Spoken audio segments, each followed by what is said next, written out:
going on, everyone? Welcome to episode 3 of the Stiffs NBA show. I'm Brendan Vogt. I'm honored to be in the presence of Altitude Insider, Denver Stiffs own, Locked On Nuggets host, all-around great guy, Adam Mares. Is there nothing more to me? Is that it? There's more to it, but I don't care. No, I'm excited to be here as well. We're just a day away from the NBA season. I can't wait. This is the best time of year. It's like the night before Christmas. The night before Christmas. It is the night before our watch party with the Nuggets at Ryan House. You're going to want to be there at 7 p.m. because we got Super Mascot Rocky there. The Stiffs are going to be there. There's going to be some giveaways, some swag, and we're going to watch the Nuggets. What more could you possibly want? And drink deals, Adam. Incredible drink deals. It's a great bar. Ryan House Denver's a great bar. It's going to be a lot of fun. If you've never been to our watch party, it's a great chance. You can hang out by yourself in a lively atmosphere, or you can meet other Nuggets fans. There's prize giveaways. You can win tickets. You can have great drinks. It's going to be a good time. It's awesome. I went to my first Stiffs night out before I was even working with you guys, so no bias there. I actually had a great time. Can't recommend it strongly enough. But Adam, before we start talking about the regular season and we get into preview mode, let's go into recap mode because the preseason just finished up. It did. Nuggets went 4-1. It's hard to have real takeaways from the preseason. The 4-1 does not matter. Is there anything you can glean though from those 5 games? They're better than the Perth Wildcats. You're going to tell me that's not meaningful. Barely. Barely. The big takeaway I had was the Denver Nuggets bench. Last year was an incredible liability. I think it cost the team a lot of wins, a lot of big leads. This year it looks like the bench will be on some nights a strength, but at worst I think they can stay afloat most nights. They really ran the show well. They outperformed the starting unit in several of the games, and they just look like a unit that can really be a positive for the Nuggets. Couldn't agree more. I mean, how often last season did you see the starting unit get out to a great start, an awesome first quarter, then the initial series for the second unit comes and you're holding your breath? 100 times. And it was the opposite all preseason. The starters couldn't get it going, and the bench cleaned up their mess every time. So I think a lot of that, to me, Adam, comes down to the new look for the bench, and that is Monte Morris at the starting point, or at the backup point guard position. No doubt about it. He is a real key to that lineup. He just runs the show. Low mistake guy. He gets the ball where it's supposed to go, and I think we saw great preseason performances from Trey Lyles and Mason Plumlee, and I don't think it's a coincidence. You put a point guard who knows how to get the ball to the right spots, runs the show, and doesn't make mistakes, and you allow those guys to flourish. So I think absolutely the bench unit should be a positive this year. Yeah, now all of a sudden those guys can just play their games, right? And we're seeing both Lyles and Plumlee. Turns out they're great playmakers, great distributors from the front court position. So, yeah, very encouraging stuff. 2 other guys on the bench, Adam, guys that we were hoping to find some answers to the questions of where do they fall in this rotation. Malik Beasley and Juancho Hernan-Gomez. What did you learn?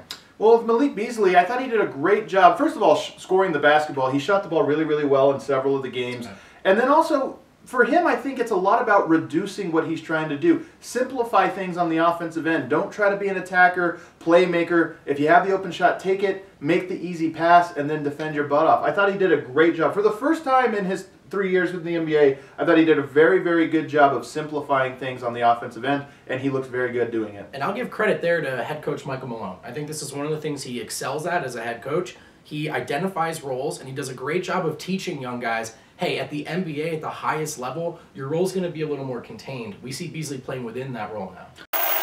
Things defensively we hadn't seen a year ago. This game growing. Hernan-Gomez, little heat check, still hot. Juancho Hernan-Gomez with 11 here in the first half. Yeah, Juancho Hernan-Gomez. He's got a lot to prove here, too. Fell out of the rotation with Mono last season. What'd you see from him? Well, first of all, I love Juancho. I'm higher on him than I think most people are. Yeah. But the thing for him is he's sort of opposite of Malik Beasley in this one way. Of all the great things Juancho brings to the table, the number one thing he has to do is defend his position, whether that's the small forward or the power forward. I got a couple clips here. You watching that Lakers game, he did a really bad job several times of containing players off of the dribble. You see here, he needs to shade his defender towards the baseline where he has a defender and help side in Mason Plumlee. Instead, his feet, he's a little bit too far south on the court, and he gets beat to the middle. Mason Plumlee helps, kick out three-pointer. These are the type of mistakes that cost points. Another play that sticks out to me, even more egregious, you know, he gets beat on a backdoor cut here in transition where there's a simple switch with Malik Beasley. He calls out the switch, but he immediately loses his new man that he's supposed to be defending, and you see he doesn't even realize that he's beat till it's too late. Plays like that just can't happen. Yeah, you see those plays on the defensive end and on the offensive end, Adam. I saw a couple of really poor decisions when passing the basketball and some flat-out poor execution as well. Are you worried at all about Juancho when it comes to playing within himself? I'm not. I think Juancho, I probably disagree with you a little bit there. I think Juancho's a really good player at staying in his lane. He's not a dynamic offensive player that can do a bunch of different things, but I think he's good at staying within himself. And when he's playing alongside a lot of the great offensive talent on the Nuggets roster, he shoots it when he's open and he just keeps the ball moving if it's not. And I think he can handle that. For him, it's really more on the defensive end. Can Coach Malone trust him not to give up plays like that backdoor cut or getting beat to the middle off of the dribble? All right, Adam, let's enter the preview mode now. The regular season, the real deal. I think there are a lot of fun buzzwords we've heard flying around training camp, preseason. Is there any one word to you that stands out that really encapsulates what this season will be all about? Well, it's not a word that I've necessarily heard at training camp and media day or anything, but for me the most important thing is identity. Last year I felt like we had a good idea what the team's identity was going into the season, yet it still took several weeks for the team to regain that identity and then get rolling. This year I feel even more confident that the team knows who they are, but they need to know that right from game one, starting with Wednesday's game against the Clippers. Get the ball moving, get that high-powered offense going, and play through the guys you're supposed to play through. If they can do that, I think it's going to be a great year. So I cheated. I have two, and I started playing off identity. I think a lot of that comes from continuity, right? Yeah. So this has been such a revolving door, the doors to the Pepsi Center over these last 3 to 4 years. They're coming in this year, the Nuggets, with a sense of who they are, who each other is, the way they like to play. But with that, Adam, comes expectations. I thought last year was their league pass darling status. This is the year where Jokic is a max player. If he underperforms, he becomes the scapegoat. If they underperform, heads start rolling with the front office, with the coaching staff, perhaps. So expectations are heavy now. Do you think you've noticed any extra pressure on Nikola Jokic so far in preseason? No. That's one thing I don't think we have to worry about with Jokic. I don't think his brain works that way. Yeah, it's something I think we're going to really see this year. If things go south, he's the one wearing the crown. The pressure's going to then hit him then. But I think right now there's a lot of positivity around the team, but that certainly will be a part of it. But the continuity, I think the team, especially the core, has had 2 years of continuity, now entering year 3. There have been a couple pieces on the periphery that have moved, but I think now when you talk about continuity, LeBron James mentioned this after the Nuggets played the Lakers in the preseason, that the Nuggets have continuity and they are ahead of the curve for most teams in preseason. That has to be another thing that just propels them into a hot start. But also, it's just another reason why this is the year where there will be no more excuses.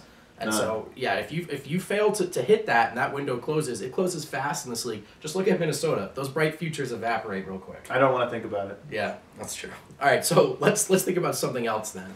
Okay, we know you're the X's and O's guys. You're the smart guy here, Adam.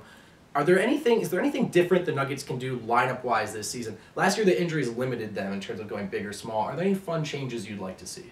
The starting lineup is a lineup I'm really excited for, and I know that's a boring answer, but I think adding Will Barton to the starting unit provides a third scoring guard and playmaker that just makes this Nuggets offense so difficult to guard. But if you're talking about a curveball lineup, as much as I love Paul Millsap and he brings I think it's their best lineup, that starting unit, but I think they're going to have some fun, explosive offensive lineups, and Trey Lyles at the center position. If they get there, that's going to be such a fun lineup because he's too quick for most power forwards, but for centers, it's just a complete mismatch every time. I was going to say, there was a lot of talk about Trey Lyles playing the 3, but I always thought, wouldn't it be more interesting to see him at the 5?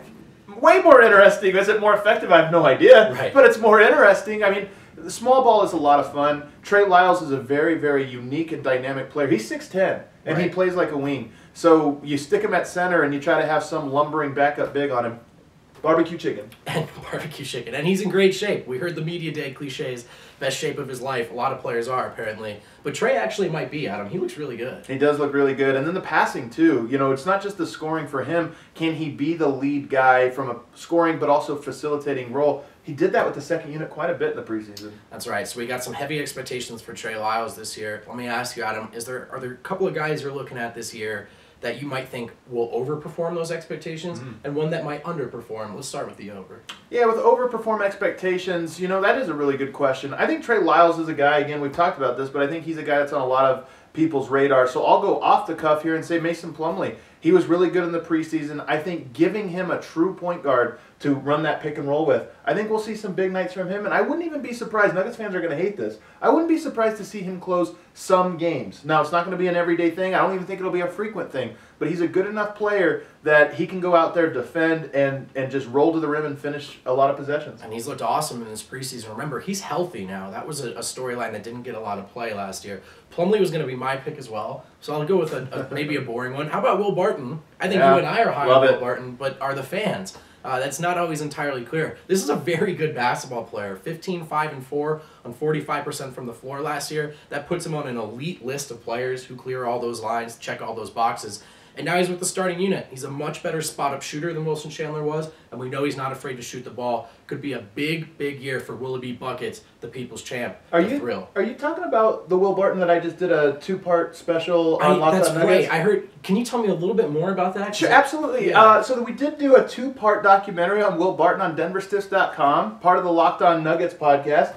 And, yeah, you should definitely check it out. It's really, really good. What a natural plug that was. That was really good. I don't think anyone will notice. Notice that I forced that in, huh? We actually didn't even plan that. All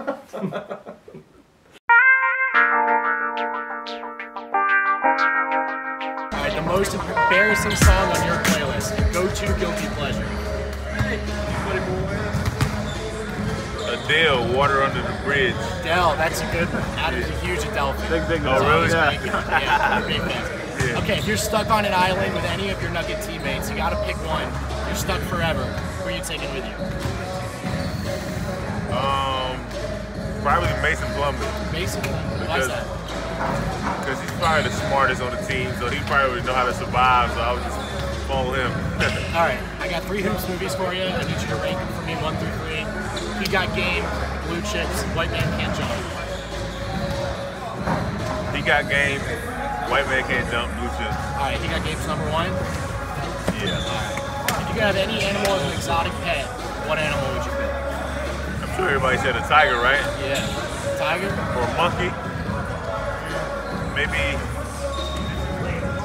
yeah, I said tiger. Tiger. Tiger beat out monkey. And finally, if you could live in any country other than the United States, what would it be? I know you spent some time in Australia. Would you go back or no? Yeah, definitely back to Australia. Something I'm familiar with. Familiar with the culture there, so yeah, right there. And it's easy to adjust. There you have it, Torrey Craig, huge Adele fan. Tell your friends. All right, Adam, let's get into the fun stuff. A little lightning round action here. Got some questions for you. Over-unders, point totals, all that fun stuff. Nikola Jokic last year, more triple-doubles than dunks. I'm going to set, which is amazing. You can only say that enough times, but I'm going to set an over-under on how many triple-doubles the big man gets this year.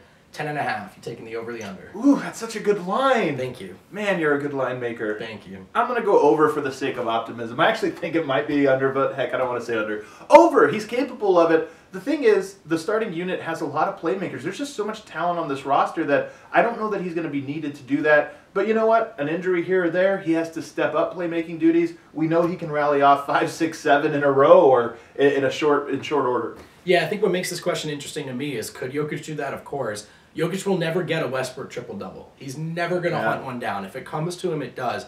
So with Willie Barton in the starting lineup, possibly the second best playmaker on the team, you know, and will points, assists be distributed a little more evenly? Jokic probably won't go out there and try to get it. Yeah, I agree. So I'm gonna go over for the sake of excitement, but I think it's gonna be close. Okay, who is going to be? We're talking about probably an elite offense here, but are there going to be any elite scorers individually? Who's going to lead this team in points per game? I think, again, Nikola Jokic is going to lead the team in points per game, but I think there's a lot of players that are going to lead it on different nights. I don't think it's every night's going to be the same guy or most nights. I think it's going to be a really, really random thing, but I think the consistent one of the top scorers is going to be Nikola Jokic. I've predicted for a couple weeks now that his scoring is the thing that's going to take off. It's funny, Jokic, you don't think of his scoring because he's such a good passer, he's not flashy, but he really is a consistent 18 points a night. I mean, that's the level he's at, and we could see a leap this year as well. Okay, so on that same vein, on that same line here, are there going to be a lot of 30-point games from the Nuggets, like individual scorers? How many do you think we'll see? I think we'll actually see a fair amount because there's just so many guys that can get hot, and I think this team is good at like finding that guy and letting them operate. Jamal Murray gonna have some 30-point nights. Nikola Jokic will have some. Will Barton could have some. Isaiah Thomas when he returns. Yeah. You know, maybe even Trey Lyles, Paul Millsap, those guys can get in the action. Millsap had a 36-point game last year. Wow, that would be something. Another 30-point game for Millsap. Let me put your feet to the fire here. Give me the leader in 30-point games. Ooh, I like this question too. That's because you came up with it before the show.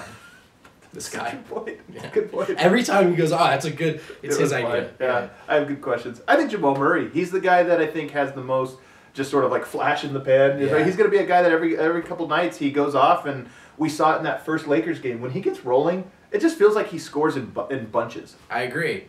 Let's go up a level. 40-point games. Whoa. Another great question, by the way. 40-point games. Again, I'm going to go with Jamal Murray on this one as well. I think he'll have one this year, first of all. Just that he'll have one. But I think he might have multiple. He's capable of it. He's a breakout player, and I think the back half of the season, we're going to see a lot of high point totals from him. None from Jokic. He can get up there. He's done it before. He's had one in each of the last 2 seasons. Well, you know what? Screw it. Yes, he'll have another 40-point game this season. Book it. Okay, 100-point games. We'll only have 2. Sorry. That's all right. Good one. Not a good question, though. Okay, let's go with, I guess it's boring, but everyone wants to know. We're just going to go over-under. Win total. I believe it's 47.5. Did I get that right? Yeah, it's a good line as well. Always that's a really prep. good line. Yeah, that's Always good. prep You for do believe TV. in show prep. Yeah. Over-under, Adam. I'm going to go over, but it's a slide over. I think 48 wins. And look, I would not be surprised if they got over 50. I know a lot of smart people have them at 50 or above. I think this is just a year where, some things will go right, some things will go wrong. In the end, I think they'll be a good team in April, a very good team, a playoff caliber team. But I think there'll be some bumps along the way. Unfortunately, I think it all comes down to health. I know that's sort of a bummer to talk about when previewing, but that's how we're going to figure out who's 3 through 9 here out west. If the Nuggets stay healthy, I have them at 48. But yeah, that could also get up to 50, 51. I see them in that 46 to 50 range. Yeah, for sure. I think anything outside of that would surprise me at least a little bit. 46 to 50 wouldn't surprise me at all. How confident are you right now, like put a number on it, that the Nuggets make the playoffs? Whew, that's a tough question, man. I mean, the West is so loaded. I feel very confident that Denver is one of the 8 best teams. But again, an injury here, a little slide, a 3-game losing streak that alters those odds quite a bit. I'm going to go all the way up to 70%. 70%. That's much higher than me. I have them at 48 wins, but I have it down at like 55, maybe 60. He's a worrier. I am a worrier. I worry about LeBron James in Los Angeles. I worry about someone missing a week or 2 here, just rolling an ankle, and that being all that matters in a stacked West. That said, the injuries in San Antonio and OKC maybe give the Nuggets like a little more bumper room there. I think guys that really are, the team is really vulnerable if they go down. Will Barton might be number 1 because he's one of the few players that can play that small forward position, be that swing position. Obviously, Nikola Jokic. Outside of that, I think they can handle a turned ankle here or there for a week or 2. Do they miss a guy for 30 games, 40 games like they did Paul Millsap last year? That's what really killed him. Yeah, I mean, I wonder now that we've stumbled into an organic talking point. I mean, the depth is not great on this team, man. With all the injuries on the back end of the roster and all those questions about Malik and Juancho. I mean, if they miss guys for a week or 2 there, yes, Will Barton is that utility guy, but I still think it could hurt them. In the preseason, they did not have Jamal Murray or Gary Harris for a game, and they looked like a completely different team. Yeah. Even without Gary Harris for those first 2, I thought they were good, they were solid, but definitely losing a little bit of the punch. So you're right that the depth can be a real issue for long extended injuries, but I think a game or 2, there's guys that can fill in. There you have it. There's our preview for the 2018-2019 regular season just around the corner. Can't wait. Let's go Nuggets. Let's go Nuggets. Let's go Nuggets. Don't forget to check out our watch party, Ryan House Denver on Wednesday, 7 o'clock. Be there or don't get our sweet stickers.